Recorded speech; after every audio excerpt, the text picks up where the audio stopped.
안녕하세요. 저는 이제 마흔이 코앞인 남자입니다. 저는 몇 년 전 결혼을 했다가 크게 실패를 했었는데요. 그때는 저를 속인 사람들이 너무 밉고 거기에 속아 넘어간 제 자신이 너무 한심스러웠습니다. 하지만 이제 시간이 지나고 생각을 해보니까 제 탓을 할 게 하나도 없더라고요. 괜히 그런 사람들 때문에 한동안 사람들도 못 믿고 혼자 자책을 하고 있던 그 시간들이 너무 아깝다는 생각에 여러분들은 저처럼 자책하느라 그동안의 시간을 헛되이 보내지 마시라고 사연을 써봅니다. 저는 5년 전 노총각이라는 타이틀을 달고서 여기저기 맞선을 보러 다녔어요. 다행히 돈을 꽤나 잘 버는 편이라 결혼업체에 가면 높은 등급을 받을 수가 있었습니다. 하지만 아무리 돈이 많다고 해도 마흔이 가까워질수록 좋은 인연을 찾기란 하늘의 별 따기였어요. 그렇게 맞선만 보기를 수십 차례였습니다. 처음 아내를 만난 것도 맞선 장소였어요. 하지만 특이한 점은 아내가 맞선 상대는 아니었다는 거였죠. 이상하게 저와 매칭되시는 분들은 저와 취미가 맞지 않거나 외모가 제 스타일이 아니었어요. 외모가 제 스타일이셔서 이야기를 하다 보면 서로 관심사가 공통된 부분이 없으니 대화가 몇 번 이어지지도 않았고 외모가 제 스타일이 아니면 저도 딱히 잘해보고 싶다는 생각이 안 들더라고요. 그런데 그날은 유독 그분이랑 대화 코드도 안 맞고 모든 게 마음에 들지 않았었습니다. 이야기를 하는데 자기가 관심 없는 이야기라며 제 말을 툭툭 끊어버리고 심지어 대놓고 얼마나 버시냐면서 물어보셨었죠. 그분도 나름 전문직이셔서 자기만의 프라이드가 상당히 강하시더라고요. 그러다 보니 어떻게든 손해보는 장사를 하지 않으려고 하셨습니다. 아무리 연애를 건너뛰고 결혼부터 생각하는 맞선 자리라고는 하지만 그래도 대놓고 결혼을 하나의 장사처럼 취급하시는 분이랑은 저도 더는 이야기가 하기 싫었습니다. 그래서 저도 모르게 할 말이 없어서 말도 제대로 안 하니까 그 여자분도 자존심이 상했었는지 더는 할 이야기가 없을 것 같다면서 자리에 앉은 지 30분도 채 지나지 않아서 일어나시더라고요. 저는 그분을 잡지도 않고 잘 가시라며 의례적인 인사를 건넸고 괜히 그분과 엘리베이터도 함께 타고 싶지 않아서 저는 더 앉아있다가 가겠다고 했어요. 먼저 그 여자를 보내고 혼자 그 넓은 테이블에 앉아있는데 매니저가 저에게로 오더라고요. 그러고서는 서비스라면서 작은 디저트를 내놓았습니다. 여기 서비스예요. 편하게 이용하시고 다음에도 또 저희 매장 이용해주세요. 아니, 커피 2잔 시켰는데 무슨 서비스예요? 아, 새로운 디저트라서요. 랜덤으로 각 테이블에 신메뉴 서비스 드리고 있어요. 그리고 주위 테이블을 둘러보니 그 말은 진짜인지 각 테이블에 조그만 디저트가 하나씩 있더라고요. 괜히 머쓱해져서 감사하다는 말을 하고 혼자 디저트를 뒤적거리다가 결국에는 안 먹고 나왔습니다. 계산을 하려는데 디저트를 건넨 매니저가 먼저 말을 걸더라고요. 손님, 저희 매장 자주 이용하시죠? 그런데 그동안 쿠폰을 안 찍으셨더라고요. 이러면 안 되긴 하는데 여기 제가 기억나는 횟수만 일단 도장 찍어놨어요. 그러면서 저에게 도장이 가득 채워진 쿠폰을 여러 개를 내미는 겁니다. 저는 당황스러워서 필요 없다고 거절하려는데 막무가내로 그걸 카드와 같이 제 손에 쥐어주더라고요. 얼떨결에 쿠폰을 받아서 다시 돌려주기도 못해서 그냥 감사하다고 하고 가게를 나왔습니다. 그리고 밖에 나와서 그냥 쿠폰을 버리려고 보는데 쿠폰의 앞면에 메시지와 번호가 적혀 있더라고요. 그 매니저는 자기 번호를 써놓고 연락달라는 문구를 적어놓고 저에게 그 쿠폰을 준 거였습니다. 처음엔 어처구니가 없어서 그냥 버려버릴까 했었는데 아무래도 남의 번호가 적힌 걸 그냥 아무데나 버리긴 꺼려져서 집에 가서 버려야겠다는 생각으로 일단은 집으로 돌아왔습니다. 그런데 집에 가서 보니 제 명함 지갑을 두고 왔더라고요. 제가 사업을 하는 사람이라 여기저기 명함을 드릴 일이 많아서 꼭 들고 다니는데 그때도 처음 인사를 하면서 명함을 드린다고 꺼내놓고는 깜빡하고 두고 온 것이었습니다. 제 명함이야 다시 파면 되지만 몇몇 거래를 안 한 거래처 명함들도 있어서 꼭 찾아야 했습니다. 그래서 급하게 가게로 전화를 걸어보니 바쁜지 몇 번을 걸어도 전화를 안 받더라고요. 그래서 다급한 마음에 저에게 번호를 준 직원에게 전화를 걸었고 그 매니저는 그 사이에 퇴근이라도 했는지 제 전화를 금방 받았습니다. 여보세요? 아까 가게 직원분 맞으시죠? 아, 안녕하세요. 이렇게 빨리 전화 주실 줄은 몰랐는데. 다른 게 아니라요. 혹시 가게에 명함 지갑 분실물 없었나요? 그게 저한테 중요한 거라 꼭 찾아야 되거든요. 글쎄요. 저도 손님 나가시고 바로 퇴근해버려서요. 가게는 전화 안 받던가요? 네, 바쁜지 몇 번을 걸어도 안 받더라고요. 어차피 저 아직 그 근처니까 제가 가서 확인해 드릴게요. 다행히 가게 소파에 끼어서 아무도 발견하지 못하고 있었던 제 명함 지갑은 되찾을 수가 있었고 한시름 마음이 놓이고 나니 그 직원에게 미안한 마음이 들기 시작하더라고요. 이미 퇴근까지 한 사람을 다시 출근하게 한 거나 마찬가지였으니까요. 미안한 마음에 사례라도 하겠다고 하니까 냉큼 밥을 사달라고 하시더라고요. 사례하겠다고 했으니까 그걸 싫다고 할 수도 없어서 약속을 잡았습니다. 그런데 매번 가게에서만 마주치다가 밖에서 작정하고 꾸민 모습을 보니 너무 예쁘더라고요. 왜 그동안 그렇게 예쁜 모습을 못 알아봤나 싶을 정도였습니다. 그날 대화를 하는데 정말 오랜만에 여자랑 웃으면서 이야기를 했어요. 저랑 관심사며 취미며 비슷하더라고요. 저는 활발하게 움직이는 걸 좋아하는 편이라 가지고 혼자 뭔가를 계속하는데 목공예도 배우고 직접 의자나 테이블 같은 걸 만드는 걸 참 좋아라 했습니다. 그런데 그분은 집 인테리어에 관심이 있어서 간단하게 붙이는 벽지도 직접 붙이고 조명이나 예쁜 소품들로 집을 꾸미시는 걸 좋아한다고 하시더라고요. 매번 업체에서 등급을 매겨 저랑 비슷한 수준의 여자를 소개해 주니까 늘 자기적인 만남에 저도 모르게 이것저것 재곤했었는데 그런 것 없이 만나서 이야기를 하니까 저도 편하게 시간을 보낼 수가 있었습니다. 그 후로 그분은 종종 연락이 왔고 결국엔 연인 사이로 발전했고 결혼까지 골인했습니다. 결혼 후 아내의 카페도 차려주고 처가댁도 이사를 시켜드렸습니다. 장모님이 혼자서 두 자매를 키우셨는데 작은 투룸 월세에서 살고 계시더라고요. 마침 제가 가진 아파트에 세입자들이 나간다고 하길래 장모님께 공짜로 살게 해드렸습니다. 제가 결혼을 하고 1년도 지나지 않아서 처제도 결혼을 했고 혼자 계신 장모님이 걱정이 돼서 명절이 아니어도 처가 식구들끼리 만나서 자주 시간을 보냈습니다. 그렇게 결혼을 하고 반년 동안은 정말 아무런 걱정도 갈등도 없이 행복한 나날이 이어졌죠. 그런데 처제가 어느 날 새벽에 저희 집으로 찾아오면서 그 평화로움도 깨져버렸습니다. 언니, 그 사람이 도박에 빠져서 집도 경매로 넘어가게 생겼어. 그게 무슨 말이야? 도박이라니. 언제부터?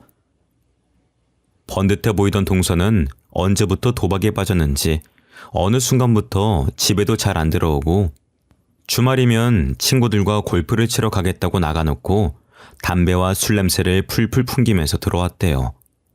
원래 동서는 술도 잘 안 마시고 담배도 안 피우던 사람이라 처제도 이상하다고 생각을 해서 추궁을 해봤는데 끝까지 아무런 일도 아니라고 했었다는 겁니다. 그래서 처제도 이제 어떻게 된 일인가 고민하고 있었는데 순식간에 집에 빨간 딱지가 붙었다고 합니다. 알고 보니 이미 두 사람이 결혼할 때쯤부터 도박에 손을 대기 시작했고 멀쩡하게 번 돈을 죄다 도박에 쓰면서 결혼 후 생활비부터는 다 마이너스였어요. 처제는 아무것도 모르다가 가압류까지 당하고 나서야 사실을 알게 된 거였고요. 그때가 결혼한 지 1년도 지나지 않았을 때였습니다. 처제는 백방으로 돈을 찾아다니기 위해서 돈도 벌고 여기저기 돈을 빌려댔지만 그걸로는 턱도 없었습니다. 그나마 돈이 있던 저는 갚아주면 또 똑같은 일이 반복될 거라며 처제가 다른 사람에게 돈을 빌리는 것까지 막아섰으니 저에겐 빌려달라고는 안 하더라고요. 저는 괜히 집에 가면 마음만 안 좋을 것 같아서 처제더러 저희 집에서 잠시 같이 지내자고 했습니다. 처음엔 민폐를 부린다며 거절을 했었지만 하루는 집에 다녀오더니 이혼하겠다고 선언하더라고요. 나 이혼할 거야. 이미 같이 살고 있지도 않지만 같이 사는 건 더 못하겠어. 무슨 일인데 이제 도박은 안 하는 거 아니야? 너한테 그렇게 심하게 걸려놓고 이서방은 아직도 정신을 못 차렸대? 이제는 아예 집에서 도박판을 벌리고 있더라고. 빨간 닥지 정도면 다행이지. 아예 집이고 뭐고 싹 다 날아가게 생겼어. 집에서까지 도박을 한다고? 차라리 경찰에 부르지 그랬어. 경찰 불러도 그때뿐이죠. 어차피 금방 다시 나오면 똑같을 거 해봤자 뭐해요. 그 이후로 처제는 아예 저희 집에서 살았고 동서는 그런 처제를 찾지도 않았습니다. 결국에는 처제도 더는 상황이 나아질 것 같지 않다며 결혼한 지 딱 1년 만에 이혼을 했습니다. 하지만 장모님이 아시면 말도 없이 이혼했다면서 혼날까봐 이혼 사실을 숨기고 그 후로는 저희 집에서 지냈습니다. 장모님이 이혼한 걸 모르시니 처가로 들어가라고 할 수도 없는 노릇이었으니까요. 그래도 처제와 사이도 좋은 편이어서 셋이서 친구처럼 지냈습니다. 그런데 문제는 처제와 사이가 가까워져도 너무 가까워진 게 문제였습니다. 아내가 없을 때면 그냥 오빠라고 부르면서 팔짱을 끼기도 하고 제가 출근할 때 아내가 뽀뽀를 해주면 자기도 보고 있다가 똑같이 하려고 하는 장난을 치는 바람에 놀라서 다급하게 현관문을 벗어난 게 하루 이틀이 아니었습니다. 처음에는 장난인 걸 알고 있으니까 저도 웃으면서 안 된다고 했었지만 갈수록 그 정도를 모르고 선을 넘기도 몇 차례였습니다. 하루는 제가 씻고 수건을 깜빡하고 안 가져와서 아내에게 가져다 달라고 했어요. 그런데 아내가 잠깐 밖에 나갔었는지 처제가 수건을 가져다 주면서 제 손을 잡더니 놔주질 않는 겁니다. 뭐 하는 거야? 이렇게 문 계속 열어놓고 있으면 추워. 수건을 줬으면 물기는 다 깨줘야 될 거 아니야. 손 하나 남았잖아요. 하나 남은 걸로 닦고 나와요. 옷도 입어야지. 이러고 어떻게 옷을 입어? 왜요? 안 입고 나와도 괜찮아요. 가족끼리 뭐 어때요? 그렇게 한참의 실랑이를 벌이다 제가 점점 짜증이 섞인 투로 이야기하자 그제서야 알겠다며 제 손을 놔줬습니다. 그것뿐만이 아니라 제가 주방에 있으면 백허그를 하는 건 물론이고 제가 소파에 앉아 있으면 무릎 베개를 해달라며 제 무릎 위에 머리를 대기도 했습니다. 처음엔 아내도 아무것도 모르고 그냥 장난인 걸로 알고 넘어갔었어요. 그런데 날이 갈수록 아내 앞에서도 심해지니 점점 아내도 기분이 나빠 보였죠. 하루는 아내의 카페 직원이 일이 생겨서 아내가 하루 종일 혼자 카페를 봐야 했었습니다. 저는 아내를 기다리다가 안방에서 그만 잠이 들어버렸고 잠결에 제 옆에 누군가 누워있는 것 같아 아내인 줄 알고 껴안고 잠에 들었습니다. 그런데 새벽녘에 절 깨운 건 다름 아닌 아내의 호통 소리였죠. 화들짝 놀라서 눈을 뜨니 아내가 침대 옆에 서서 저를 내려다보고 있었습니다. 제가 뭘 잘못했나 하는 생각과 동시에 제 품에 안겨 자고 있는 처제를 발견했죠. 저는 깜짝 놀라서 처제를 밀쳐냈어요. 제가 밀어내니 처제도 그제서야 잠에서 깨더라고요. 언니, 아직 해도 안 떴는데 왜 소리를 질러? 여보, 이거 오해인 거 알지? 처제가 왜 우리 안방에 들어와 있는지 모르겠는데 진짜로 아무 일 없었어. 지금 이렇게 옷도 다 입고 잠들었는데 무슨 일이 있었겠어? 지금 무슨 일이 있었는지 없었는지가 중요해? 지금 이 꼬락서니를 보고 아무런 생각이 없게 생겼어? 언니, 왜 그렇게 예민하게 반응해? 그냥 자자. 이러는 거 보기 싫었으면 일찍 들어오던가. 처제는 당황스럽지도 않은지 뻔뻔하게 아내의 신경을 긁어댔습니다. 뭐 별일도 아닌 걸로 화를 내내는 듯 이야기를 하더라고요. 뭐가 별일이 아니야? 엄연히 너희 형부야. 너 이런 식으로 할 거면 그냥 집으로 가. 내가 엄마한테 다 말할 거야. 고생하다 겨우 집에 왔는데 꼴이 이게 뭐야? 아내는 카페 마감할 때쯤 술에 취한 진상 손님들이 카페에서 시비가 붙는 바람에 결국엔 경찰까지 부르고 가게 정리까지 하고 오느라 늦은 거였는데, 그렇게 고생을 하고 왔더니 저와 처제가 나란히 안방 침대에 누워서 자고 있었으니 당연히 화가 날 만했습니다. 아무리 가족이어도 지켜야 할 선은 있으니까요. 처제는 처제방 따로 줬잖아. 그런데 왜 여기까지 와서 잔 거야? 내 방 매트리스는 싸구려란 말이야. 여기 침대가 훨씬 푹신하고 넓잖아. 언니도 없는데 내가 누워있을 수도 있지. 내가 객식구라고 차별하는 거야? 이건 차별하고 말고의 문제가 아니잖아. 애초에 내가 누워서 자고 있는데 처제가 왜 여기로 올라와서 자? 아무리 가족 같은 사이여도 그러는 건 아니지. 됐어. 당신은 상종도 하지 마.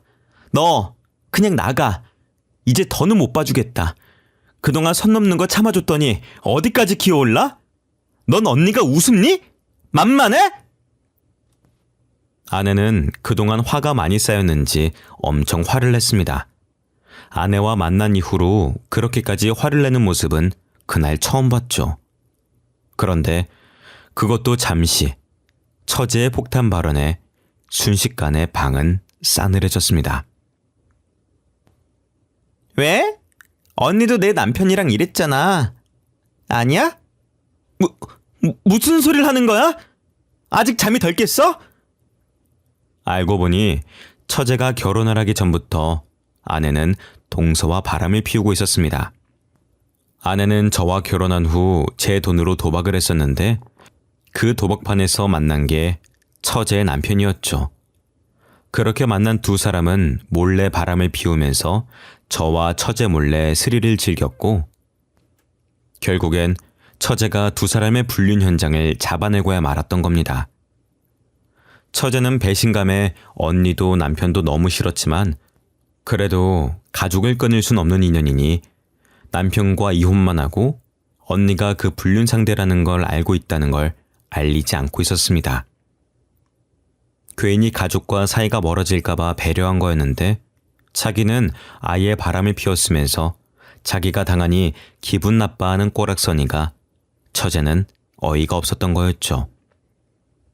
대놓고 복수하진 못하고 그냥 신경만 조금 긁으려는 것뿐이었는데, 그런 엄청난 사실을 알고 있으면서 어떻게 아무렇지 않게 있을 수가 있겠어요. 결국엔 처제도 얼마 참지 못하고 알고 있던 사실들을 내뱉어버린 거였습니다. 그동안 내 전남편 만나고 다녔던 거 다 알아. 그 사람 입으로 직접 들었으니까. 내가 이혼하고도 만나나 싶어서 사람 붙였더니 아직도 만나고 다니더라? 뭐라고? 네가 그걸 어떻게 알아? 그리고 언니, 애초에 형부 사랑해서 한 결혼도 아니었잖아. 그런데 뭘 그렇게까지 질투를 해? 형부가 언니한테 돈만 주면 만사 오케이 아니야? 뭐라고? 네가 어떻게 그걸... 엄마가 언니를 얼마나 끔찍하게 아끼는지 뻔히 아는데 처음 보는 형부는 두 손 들고 환영했으니까 이미 검증도 다 됐다는 거 아니겠어? 엄마가 언제 그렇게 네 형부를 두 손 들고 환영했다고 그래? 두 사람 이야기하는 거 다 들었어. 엄마 회사에서 형부 정보 빼돌려서 언니한테 준 거잖아. 내가 아무것도 모를 줄 알았어? 둘 다 제정신 아니야. 형부 가지고 논 거잖아. 사실 장모님은 제가 가입한 결혼업체에 커플 매니저로 일하셨었는데, 제 가입 정보에 적힌 연봉을 보고 자기 딸이랑 연결시키려고 수를 쓴 거였습니다. 그래서 유난히 저랑 안 맞는 여성분을 골라서 제 맞선에 내보내고 장소는 자기 딸이 일하는 호텔 카페로 잡은 거였죠. 호시탐탐 아내는 저를 꼬실 기회를 노리고 있었고 꼼짝없이 거기에 걸려든 거였습니다. 모든 사실을 들었는데도 사실 믿기지가 않았어요. 아무리 사람마다 결혼하는데 중점을 두는 곳이 다르다고 하더라도 마냥 돈만 보고 이렇게 계획적으로 접근해서 결혼까지 하는 게 흔한 일인가요? 업체에 소송을 하려고 해도 이미 장모님은 저와 아내가 결혼도 하기 전에 그만두셨고 회사 입장에서는 딱히 할 수 있는 조치도 없을 테니 답답할 노릇이었죠. 솔직히 언니, 도박할 돈 때문에 형부랑 결혼한 거면서 뭘 그렇게 화를 내? 왜? 언니가 남의 가정 깨뜨릴 땐 괜찮고 남이 언니 가정 부수는 건 싫어? 대체 내가 언제 바람을 피우고 언제 도박을 했다는 거야? 증거 있어? 당연히 있지. 언니, 요즘에도 내 전남편 만나서 같이 도박하러 다니더라. 뭐 같이 사기라도 치려고 다니는 거야? 그렇게 해서 좀 벌긴 했고? 잠깐만. 도박이라니 그건 또 무슨 소리야? 그러면서 처제는 당당하게 일주일 전에 찍힌 영상을 보여줬습니다. 누가 봐도 제 아내와 동서였고 두 사람은 다정하게 팔짱도 끼고 심지어 길거리에서 껴안고 난리를 부렸더라고요. 당신 이거 뭐야? 이 영상 사실이야? 저렇게 당당하게 불륜을 저지르는데 저만 모르고 있었던 것도 어이가 없었죠. 처제 이야기를 들어보니 처음엔 동서도 그렇게까지 도박 중독은 아니었다고 합니다. 결혼할 때까진 그냥 가끔 친구들과 한 게임 하는 수준이었으니까요. 그런데 결혼을 하고 나서 본격적으로 아내가 동서를 데리고 도박을 알려줬습니다. 두 사람이 눈이 맞아서 바람을 피우며 아내는 도박을 하러 동서와 함께 다녔고, 그러니 동서도 결혼 후 벌어오는 돈을 족족 도박에 쏟아붓고, 생활비는 마이너스의 대출도 정도를 넘어서서 이자조차 제대로 못 낼 정도였던 겁니다. 아내는 제가 주는 돈이 한계가 있으니 매번 조금씩 동서에게 빌렸었고, 동서도 돈이 급해지니 아내에게 빌린 돈을 갚으라고 했었지만 아내는 돈이 없다면서 배째라는 식으로 돈도 안 갚은 거였습니다. 사실 도박빚은 차용증도 안 쓰고 그 돈이 도박으로 인한 거면 안 갚아도 법적으로 채무자에게 갚으라고 하지 않기 때문에 아내도 그걸 알고 그렇게 나간 거였죠. 동서는 뭣도 모르고 자기 혼자서만 뒤집어 쓰게 생겼으니 화가 난 겁니다. 그래서 처제에게 모든 사실을 알리고 너희 언니가 빌려간 돈이니 처제라도 그 돈을 갚으라고 하면서 처제가 모든 사실을 알게 된 거였습니다. 동서도 멍청하게 그 도박을 제 아내 때문에 빠졌다고 하면 언제부터 둘이 그렇게 가까웠냐부터 분명히 다른 의심들도 따라올 수밖에 없는데 그걸 자기 입으로 말해서 결국엔 두 사람이 바람을 피웠다는 사실도 다 드러나 버렸던 겁니다. 언니만 아니었어도 내 인생 이렇게 안 꼬였어. 전 남편도 언니만 아니면 도박에 그렇게 빠지지도 않았을 거고 내 결혼 생활도 멀쩡했을 거야. 그게 왜 다 내 탓이야? 네가 남자를 잘못 고른 탓이잖아. 억울하면 너도 바람이라도 피우지 그랬어? 아, 그래서 지금 너희 형부한테 이러는 거야? 그래, 일부러 그랬어. 지금까지 언니는 내 모든 걸 뺏어갔잖아. 엄마 사랑도 남편도 내 가정도. 그래도 언니니까 참아보려고 했어. 근데 왜 난 언니 거에 손도 못 대? 다 네가 못나서 그런 거지. 왜 내 탓을 해? 당신 내가 알던 사람 맞아? 바람 피운다는 사실을 어떻게 그렇게 내 앞에서 당당하게 해? 당신한테 미안하게 됐어. 근데 내가 당신의 빚더미에 앉힌 것도 아니고 그렇다고 우리가 그렇게 사랑으로만 결혼한 사이도 아닌데 그렇게까지 미안해야 할 일이야 이게? 뻔뻔하게 나오는 아내의 말을 들으니 너무 화가 나면 말이 안 나온다는 게 무슨 말인지 알겠더라고요. 사랑만으로 한 결혼은 아니지만 그렇다고 사랑하지 않는 것도 아니었고 부부간에 최소한 바람을 피우던 사실이 걸렸으면 부끄러움이라도 느껴야 하는 게 정상이잖아요. 그래, 그러면은 당신이 그동안 도박할 때 쓴 돈, 그 돈 내 돈 내놓고 이혼해. 내가 돈이 어딨다고 그 돈을 줘. 난 돈 없어. 그래, 그러면은 일단 당신 카페부터 도로 내놔. 그리고 장모님이 사시던 집 거기도 나가셔야지. 이제 사위 집이 아닌데 공짜로 살게 해드릴 순 없지. 어차피 거기 4명이잖아. 이미 내 건데 내가 왜 그걸 도로 줘야 되는데? 엄마 집도 어차피 전세 계약했잖아. 계약서가 있는데 그게 마음대로 돼? 아내는 뭐가 그리 자신만만한지 당당하게 나오더라고요. 장모님이 저희 집에 들어오시면서 원래 가지고 계시던 전세금을 빼서 계약금으로 거셨었거든요. 그걸 믿고 아내도 당당하게 나오는 거였죠. 그 이후로 여러 방법을 알아봤지만 그냥 전세 기간이 끝날 때까지 기다리는 게 가장 깔끔한 방법이더라고요. 중간에 제가 내쫓아낼 방법도 없었고요. 결국 찜찜한 채로 손해를 보고 있어야 된다는 거였죠. 일단 이혼이라도 하자는 생각으로 서류를 접수했었는데 처제가 찾아왔습니다. 형부, 이혼하지 말고 위자료 소송을 해요.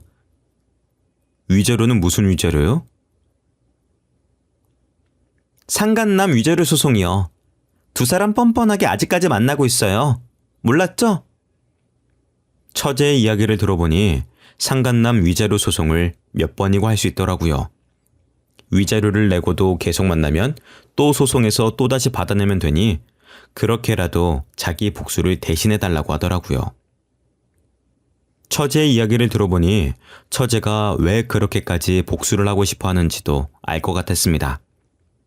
장모님은 어렸을 적부터 예쁘장한 언니한테만 투자하면서 좋은데 시집 보낼 거라며 처제한테는 신경도 안 쓰고 필요한 돈도 잘 안 줬다고 하더라고요. 아무래도 커플 매니저를 하시다 보니 좋은데 시집 보내시려고 이것저것 하신 것 같았습니다.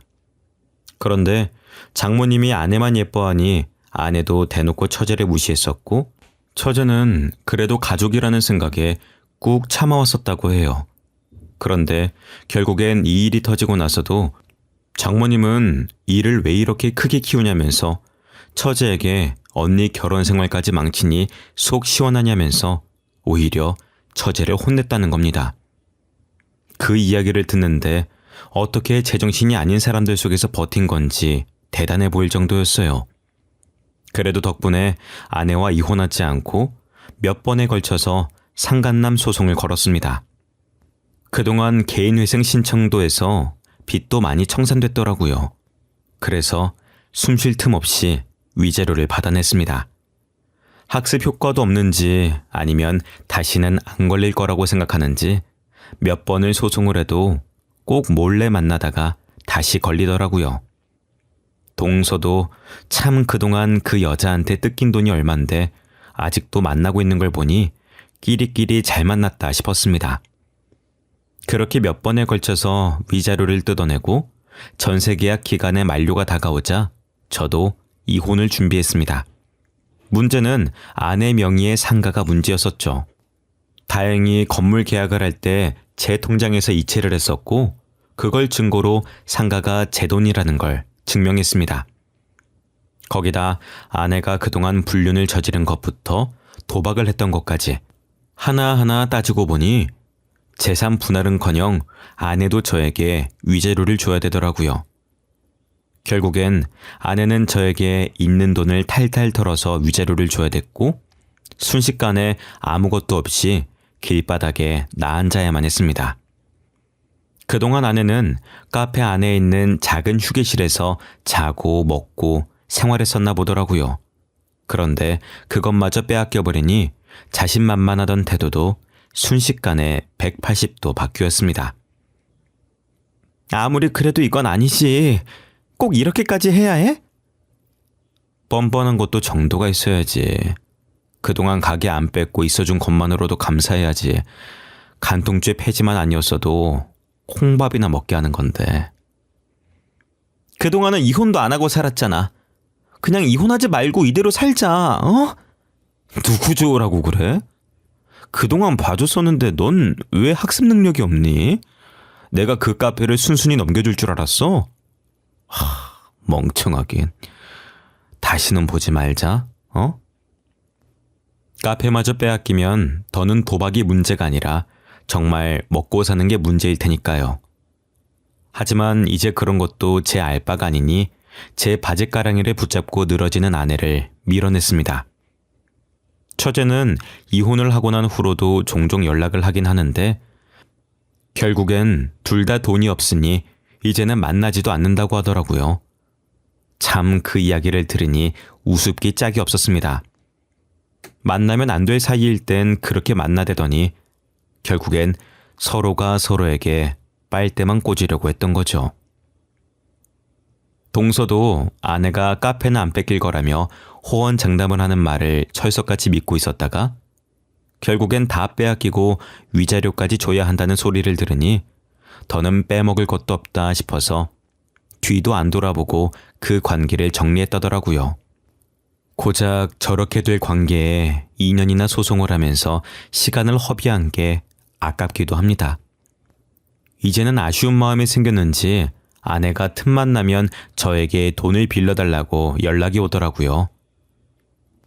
전화를 받으면 자기가 쫓기고 있어서 그런데 얼른 1,000만 원만 보내달라는 말을 하는데 제가 그걸 왜 보내주겠습니까?